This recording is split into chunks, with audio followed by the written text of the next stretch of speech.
We're back. Thanks for staying with us and joined in studio now by Mr. Matt Chipman. He's the editor-in-chief of the Green Baron Report. Matt, always good to see you. Great to be here again, Don. You know, Matt, it's been a few weeks since we've had you on the program, and I think during that period of time, so much has happened. You know, the world is moving as fast as a runaway Toyota Prius these days, but I wanted to talk to you about, you know, we've got all of these problems in this country with the economy, financial problems, and all these things. But it just seems here as of late, especially as 2010 has dawned, Congress and Washington in general can't seem to agree on anything, not, you know, much less what's plaguing the country. No, it doesn't seem that way, and but the stock market doesn't seem to care. No. I mean, we just had breakouts in small cap and mid cap stocks. The Dow is showing it's a little tired. You're seeing some repositioning of portfolios, but you know, this shakeup with the election of our new Massachusetts Republican governor, or I'm sorry, senator, it was a big shakeup. And you know, Washington doesn't know whether, the White House doesn't know whether to get more aggressive and try to push through health care because of the lashback that's going to occur if they try to do this too quickly. I think at this point the people have spoken and they want it done right. They know there needs to be some changes made, but you know, we don't need to rush this stuff.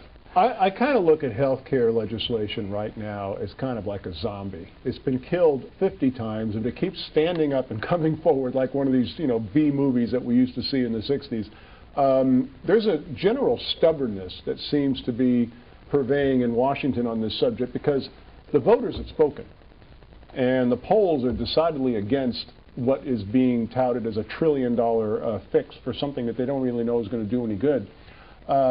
It appears to me that they just want to be able to say before going into the fall elections that they've done something. Well, there's some individual, very passionate issues involved in healthcare, and they need to be possibly attacked one by one. Right. And it's hard because they're trying to basically give us the burrito bond of sorts, you know, and make us swallow the whole enchilada. You know, you know, we hope that what comes of it is really a well thought out plan that helps as many people as possible, because we know we need help with the rising cost of health care. My contention has always been the federal government does one thing almost consistently, and they try to take a complicated problem and solve it with a simple solution. And for those of us who are in business, you know you can't do that.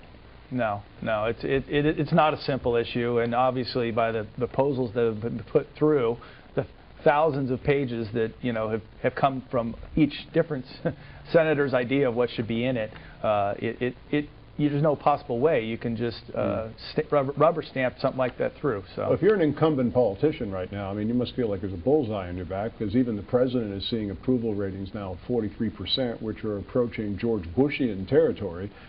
Congress is like around 20%. I mean, Americans in general are pretty upset with the leaders in Washington. Well, and they have a right to be. I mean, look, the last administration, you know, allowed some things to happen. I think they got complacent. They relaxed rules. I'm still upset about the way we allowed banks to loan to anybody who wanted to buy anything.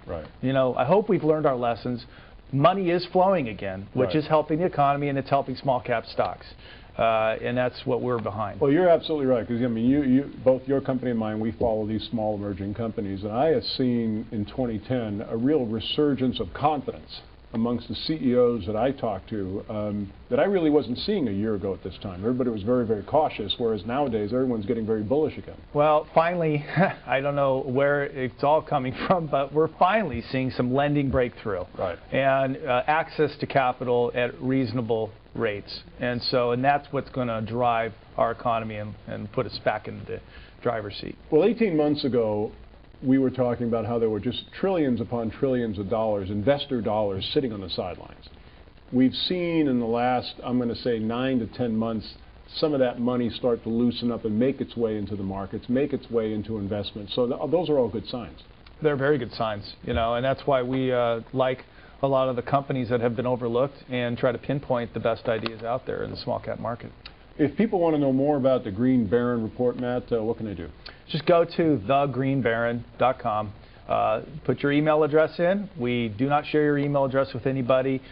We abide by all the rules and regulations of emailing, and you'll start getting our reports, our ideas, and our interviews with qualified CEOs.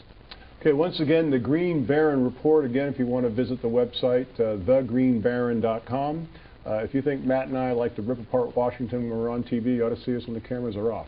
Matt, it's always good to see you. Good to be here, Don. Thanks for having me. Take care.